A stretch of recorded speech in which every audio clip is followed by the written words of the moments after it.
நாம இன்னைக்கு பார்க்க போறது செங்கிடாக்காரனோட கதையை தான் நம்ம இன்னைக்கு பார்க்க போறோம். முதல்ல இந்த செங்கிடாக்காரன் யாரு அப்படின்னு பாத்தீங்கன்னா, மண்காத்த பெருமாள் தான் செங்கிடாக்காரனை அவதாரம் எடுத்தாங்க. எதனால இந்த செங்கிடாக்காரன் பிறந்தாரு, என்ன காரணத்துக்காண்டி இந்த செங்கிடாக்காரனை அவதாரம் எடுத்து பிறவி பண்ணாங்க அப்படிங்கிறத பார்க்க போறோம். அடுத்து நம்ம இந்த தெய்வங்கள்லயே கைலாசத்துல அசைவம் கலந்தது சொடலை மாடன். சொடலை மாடனுக்கு முன்னையும் யாரும் அசைவபுடையல் கைலாசத்துல வாங்கல, சொடலை மாடனுக்கு பிறகும் யாரும் அசைவபுடையல் கைலாசத்துல வாங்கல. அதே மாதிரி செங்கிடாக்காரனுக்கும் ஒரு பெருமை இருக்கு கைலாசத்துல. அது என்ன பெருமை அப்படின்ட்டு நீங்க யோசிங்க. நான் வீடியோட கடைசியில சொல்றேன். அதுக்கு முன்ன உங்களுக்கு எதுவும் தெரிஞ்சுன்னா அதை நான் கமெண்ட் பண்ணுங்க. சொடலைக்கு எப்படி அசைவப்படல கைலாசத்துல கலந்த பெருமை இருக்கோ, அதே மாதிரி செங்கிடாக்காரனுக்கும் ஒரு பெருமை இருக்கு. அதை வீடியோட கடைசியில சொல்றேன்.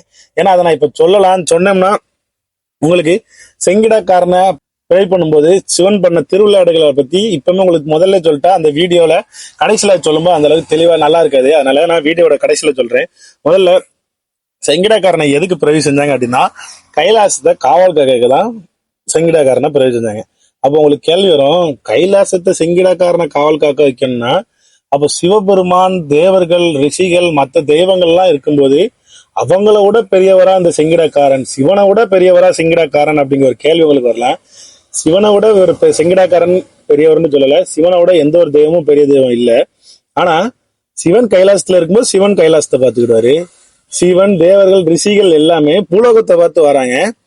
அப்போ கைலாசத்தை பார்க்க ஒரு காவல்காரர் வேணும்னா அந்த காவல் காக்கைக்கு தான் செங்கிடாக்காரனை பிறகு பண்றாங்க. இப்பவும் உங்களுக்கு சந்தேகம் வரலாம், அவங்க எல்லாருமே ஏன் பூலோகத்தை பார்த்து வரணும் அப்படின்னு கேட்டீங்க. அதிதி மன்னன் மகளை திருமணம் பண்ணதுக்கு சிவபெருமான் பூலோகம் வராரு. யார் அந்த அதிதி மன்னன், அவரோட மகளை ஏன் சிவபெருமான் கல்யாணம் பண்ணணும் அப்படின்னா அது தனி கதை. அந்த கதை பிரம்மசக்தியோட கதை. அது ஒரு பக்கம் இருக்கட்டு. நம்ம இப்போ செங்கிடாக்காரனோட கதைக்கு வருவோம். அது என்ன கதை அப்படின்னு பாத்தீங்கன்னா, சிவபெருமான் அதிதியை கல்யாணம் பண்ணோம்னா சிவபெருமான் வரணும். சிவபெருமான் வந்தாருன்னா சிவகணங்களும் அவர் கூட சேர்ந்து வரணும். ஏன்னா சிவகணங்களோட வேலை என்னது, சிவபெருமான் அங்கிருந்து கைலாசத்துல இருந்து கூட்டு வந்து பூலோகத்துக்கு கூட்டுட்டு பூலோகத்துல இருந்து திரும்ப கைலாசத்துக்கு கூட்டு போறதுதான் சிவகணங்களோட வேலை. சரி, பூதகணங்கள் இருக்குல்ல அப்படின்னு கேட்டீங்கன்னா, பூதகணங்கள் தான் சிவபெருமானுக்கு வேண்டிய வேலைகள் எல்லாம் செய்யணும். அவருக்கு வாத்தியங்கள், அவருக்கு எல்லா வேலைகளும் செய்தது இந்த பூதகணங்கள் தான். ஏன்னா மற்ற நார்மல் டைம்ல இப்போ சிவபெருமான் வந்து கைலாசத்துல இருந்து பூலகத்துக்கு படியலக்க வந்தாருன்னா அந்த நேரத்துல பூதகணங்கள் வரணும் அப்படிங்கிறது கிடையாது. ஏன்னா சிவகணங்களே சிவன் கூட வந்து பாதுகாப்பா சிவனை மேல கைலாசத்தை கூட்டி போயிடும். ஆனா பூதகணங்கள் இந்த மாதிரி சிவனுக்கு இங்க கல்யாணம் நடக்க போகுது, அப்போ கல்யாணத்துக்கான எல்லா வேலைகளும் பார்க்கறது யார் பார்க்கணும், பூதகணங்கள் தான் பார்க்கும். அதனால பூதகணங்களும் வந்துருதான். சரி, அடுத்து தேவர்கள், ரிஷிகள் இருப்பாங்க அப்படின்னு பாத்தீங்கன்னா, தேவர்களும் ரிஷிகளும் எதுவும் ஒரு பிரச்சனை அவங்களால தாக்கு பிடிக்க முடியலனாலே கடைசியா அவங்க ஓடிடுறது சிவபெருமான்ட்ட கைலாசத்தை நோக்கி தான் ஓடிடுறாங்க. ஏன்னா கைலாசத்தோட கோட்டைக்குள்ள யாரும் வர முடியாது. அதனால கைலாசத்துல சிவன் இருக்காரு, நம்மளை காப்பாத்துவோம்னு சொல்லிட்டு தேவர்களும் ரிஷிகளும் அவங்களுக்கு ஒரு பிரச்சனை அவங்களால முடியலனாலே கைலாசத்தை பார்த்து தான் வருவாங்க. அவங்க எப்படி கைலாசத்தை பாதுகாப்பாங்க? அப்ப தேவர்கள்ட்ட சிவபெருமான் கேட்கவும் செய்வார், நாங்க அந்த மாதிரி போல அப்ப கைலாசத்தை பார்த்துட்டு அப்படிங்கும்போது அவரே தான் சொல்லுவாரு, என்னையால நாங்க ஒரு பிரச்சனை, தேவலோகத்துல ஒரு பிரச்சனைனாலே உங்கள்கிட்ட தான் ஓடி வருவோம், நாங்க எப்படி கைலாசத்தை பாதுகாக்க முடியும் அப்படின்னு சொல்லிடுவாரு. அடுத்து சரி, முனிவேல் ரிஷிகள்கிட்ட கேட்கும்போது அவங்க என்ன சொல்லிடுவாங்கன்னா, ஈசனோட கல்யாணத்தை நாங்க பார்க்கணும், அந்த கல்யாணத்தை பார்க்கணுங்க ஆசைகள், அந்த கல்யாணத்துல கலந்துக்கிடணுங்க சந்தோஷத்துல நாங்க பூரிப்புல இருக்கோம். இப்போ நீங்க வந்து கைலாசத்தை பாதுகாத்துக்கிடணும் அப்படின்னீங்கன்னா அதுக்கேத்த மனநிலையும் இல்ல, உடல்நிலையும் இல்ல, அதனால எங்களால முடியாது அப்படிங்கிற மாதிரி சொல்லிடுறாங்க.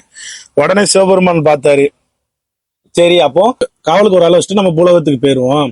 காவல்காரன் எப்படி இருக்கணும்னா யாருக்கும் கட்டுப்படாதவனா இருக்கணும். எவ்வளவு பெரிய எதிரி வந்தாலும் எவ்வளவு பெரிய பிரச்சனைகள் வந்தாலும் அப்படி தனியாலாம் நின்று கம்பீரமா நின்று எதிர்த்து நிக்கணும். அந்த மாதிரி ஒரு தெய்வம் வேணும் அப்படிங்கிறேன். அப்போ ஒரு முனிவர் சொல்லுவாரு, நம்ம ஏன் சொடலை மாடனை கூப்பிடக்கூடாது அப்படின்பாரு. அப்போ சிவபெருமான் சொல்லுவாரு, ஏற்கனவே அவனை அங்க கூப்பிட்டு வந்து சுத்தமான சைவ கைலாசத்துல அசைவத்தை அவ்வளோத்தையும் கலந்துட்டு போயிட்டான். திரும்ப அவனங்க கூப்பிட்டு வந்து திரும்ப எனக்கு இன்னொரு படையல் வேணும், அந்த மாதிரி படையல் வந்துட்டா நம்ம எங்க போவோம்? அவன் வேண்டாம், அவனே மாதிரியே மாண்டபுரங்களை திங்குற மாதிரி கையில வேல்கம்பு வீச்சரா வச்சிருக்க மாதிரி அந்த மாதிரி ஒரு தெய்வமா பிறவி பண்ணுங்க அப்படின்னு சொல்லிட்டு சிவபெருமான் போயிறாரு. உடனே தேவர்கள், ரிஷிகள், முனிவர்கள் எல்லாருமே கலந்து ஒரு யாக குழிய உண்ணி வெட்டி யாகம் நடத்த ஆரம்பிக்கிறாங்க. அவரு சிவபெருமான் சரி ஒரு உள்ள இருந்து பிறவி பண்ணுங்க, ஒரு தெய்வம் வருவான், அவனை காவலுக்கு வச்சுட்டு போயிடுவான் அப்படின்னு சொல்லிட்டாரு. இவங்க தேவர்களும் சும்மா சாதாரணமா உள்ள இருந்து பிறவி பண்ண ஆரம்பிச்சிட்டாங்க. ஆனா அவங்களும் பிறவி பண்றாங்க, உள்ள இருந்து ஒரு தெய்வம் வெளியே வருது. இவங்க அது ஒரு சந்தோஷமாயிட்டு, சரி நம்ம யாகங்கள் முடிய போது உள்ள இருந்து வர ஆரம்பிச்சுட்டான் ஒருத்தன், நம்ம கைலாசத்தை காக்க ஒருத்தன் வாரான் அப்படிங்கிற மாதிரி நினைச்சிட்டாங்க. அவங்க இப்போ யாகம் வளர்த்துக்கிட்டே இருக்காங்க. வெளியே வராரு 5 அடி தாண்டி வந்துட்டு இன்னும் அவர் நெஞ்சு மட்டும்தான் வெளியே வந்திருக்கு, உடல் வெளியே வரல. உடனே தேவர்கள் ரிஷிகளும் எல்லாருமே பயப்பட ஆரம்பிச்சிட்டாங்க. என்ன இது இவ்வளவு பெருசா வந்திருக்குன்னு, கை கால்கள் வரலையே அப்படின்ட்டு. அந்த அதுல இருந்து அந்த செங்கிடாக்காரனும் அதாவது அந்த வெக்கையில இருந்து தன்னை ஒரு பிறவி பண்றாங்க அப்படிங்கிற ஒரு சந்தோஷத்துல, ஒரு ஆர்ப்பரிப்புல அங்க இருக்க தீகள் எல்லாம் கத்தி கதறி அள்ளி விளாண்டுட்டு இருக்காங்க. இதை பார்த்து தேவர்கள் ரிஷிகளும் பயப்பட ஆரம்பிச்சிட்டாங்க. நம்ம ஏதோ தவறா மந்திரங்கள் பூஜித்து ஏதோ தவறான ஒரு பூதத்தை வெளியெடுத்துட்டோம், இல்ல தவறான ஒரு தீய சக்தியை வெளியே பிறவி பண்ணிட்டோம் அப்படின்னு பயப்பட ஆரம்பிச்சிட்டாங்க. அப்படி அவங்க மந்திரத்துல நிப்பாட்ட ஆரம்பிச்சிட்டாங்க. ஆனா உள்ள இருந்து செங்கிடாக்காரன் வெளியே வந்துகிட்டே இருக்கான். செங்கிடாக்காரன் வரதை பார்த்தோன்னே தேவ ரிஷிகள் எல்லாம் தெரிச்சு ஓட ஆரம்பிச்சிட்டாங்க. ஏன்னா இவங்க எல்லாருமே யாகத்துல அப்படி பாதியில நிப்பாட்ட ஆரம்பிச்சிட்டாங்க. ஏன்னா பாதி உருவம் வந்தோடனே அப்படி நிப்பாட்ட ஆரம்பிச்சிட்டாங்க. செங்கிடாக்காரன் அந்த தீக்குழம்பு அள்ளி எரிஞ்சுக்கிட்டு இருந்தாவே தேவர்கள் மேல எரிய ஆரம்பிச்சிட்டான் ஒரு கோவத்துல. ஏன்னா பிறவி பண்ணா முழுசா பண்ணணும், பாதி பிறவியில் விட்டுருந்தோடனே செங்கிடாக்காரன் கோவத்துல அள்ளி எரிய ஆரம்பிச்சிட்டாரு. உடனே தேவர்களும் ரிஷிகளும் கைலாசத்தை பார்த்து ஓட ஆரம்பிச்சிட்டாங்க. ஆனா செங்கிடாக்காரன் அதுல இருந்து பிறவி ஆகி வெளியே வந்து அப்பவும் அந்த தீப்பிழம்புகள் இல்லையே, ஏன்னா அவங்கள கோவம், ஏன்னா அவங்க பிறவி பண்ணாம பாதியில விட்டு போயிட்டான்னு சொல்லிட்டு கோவத்துல அள்ளி எரிதாரு. அப்படி இருந்தும் அவங்க எல்லாம் தேவர்கள் ரிஷிகள் எல்லாம் ஓடி போய் கைலாசத்தோட கதவை பூட்டிட்டாங்க. இப்போ கைலாசத்தோட கதவை பூட்டின பிறகு அதை திறக்க சக்தி எந்த ஒரு தெய்வத்துக்கும் இல்லை. அதை தாண்டி போறதோ இல்ல அதை உடைக்கிறதுக்கான சக்தி எந்த ஒரு தெய்வங்களுக்கும் அது வரைக்கும் இல்லை, செங்கிடாக்காரன் பிறவிக்கு முன்ன வரைக்கும். சரியா? அதையெல்லாம் இவங்க எல்லாம், ஏன்னா செங்கிடாக்காரன் அந்த அளவுக்கு பெரிய தெய்வம் அப்படிங்கிறத அவங்க நினைக்காம அவங்க கதவெல்லாம் பூட்டிட்டு உள்ள இருந்து செங்கிடாக்காரனை வைய ஆரம்பிச்சிட்டாங்க. தப்பு தப்பா அந்த மாதிரி வைய ஆரம்பிச்சு திட்ட ஆரம்பிச்சு பூதமே போ அப்படி இப்படின்னு பேச ஆரம்பிச்சிட்டாங்க. செங்கிடாக்காரனுக்கு ஒரு கோவம், என்னடா இவங்களே நம்மளை பிறவி செஞ்சாங்க, இவங்களே நம்மளை வெளியே எடுத்து கொண்டு வந்துட்டு இப்ப போண்டு வைதாங்களே வைக்காங்களே அப்படின்னு சொல்லிட்டு நீங்க கதவை திறங்க கதந்தளி பிரகாரம் திறக்கல. அந்த செங்கிடாக்காரன் பார்த்தாரு, இது சரிபட்டு வராது, இவங்கள்ட்ட நம்ம யாருன்னு காட்டுறேன்னா அவங்களோட வசவு எல்லாம் திட்டது எல்லாம் ரொம்ப பயங்கரமா ஆக ஆரம்பிச்சிட்டு. உடனே செங்கிடாக்காரன் பார்த்தாரு, இவங்ககிட்ட நம்ம சரிபட்டு வராது, நம்ம வேலையை நம்ம காட்டினாதான் உண்டுன்னு சொல்லிட்டு கைலாசத்தோட சோரை, ஏன்னா அவர் பணமரம் வசத்துக்கு இருக்காரு, அவர் பாட்டு கைலாசத்து சோரை தாண்டி உள்ள போயிட்டாரு. இதை பார்த்தோன்னு தேவர்கள் ரசிகர்கள் அவ்வளவு நேரம் வயது பாடு அவரை திட்டிக்கிட்டு இருந்த அவ்வளவு நேரம் பயந்தடிச்சு உள்ள தெரிச்சு உள்ள ஓட ஆரம்பிச்சிட்டாங்க சிவபெருமானை பார்த்து. உடனே சிவபெருமானை இந்த மாதிரி கைலாசத்து சோரை ஒருத்தன் தாண்டி குதிச்சுட்டான், ஒரு பூதம் மாதிரி ஒருத்தன் வந்து நிக்கா, நீங்க வாங்க வந்து காப்பாத்துங்க அப்படிங்கிற மாதிரி சொல்லிடுறாரு.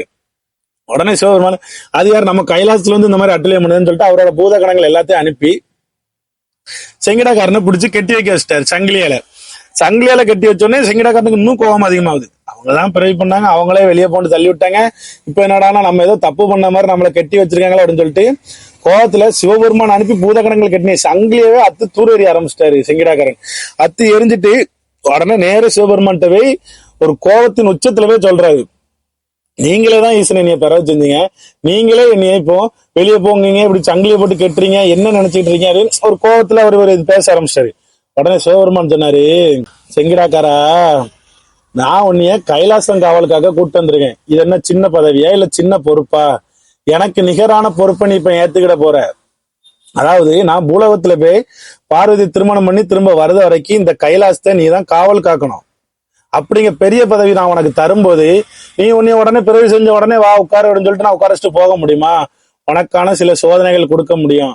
அந்த சோதனைகள் தான் இப்போ நீ பண்ண 2 சோதனைகள். அதாவது கைலாசத்தை தாண்டுறது ஒரு சோதனை, 2வது என்னோட பூதகணங்களால உன்னை சங்கிலியை போட்டு கட்டியிருக்கேன், இப்போ நீ இதெல்லாம் கடந்து வந்துட்ட.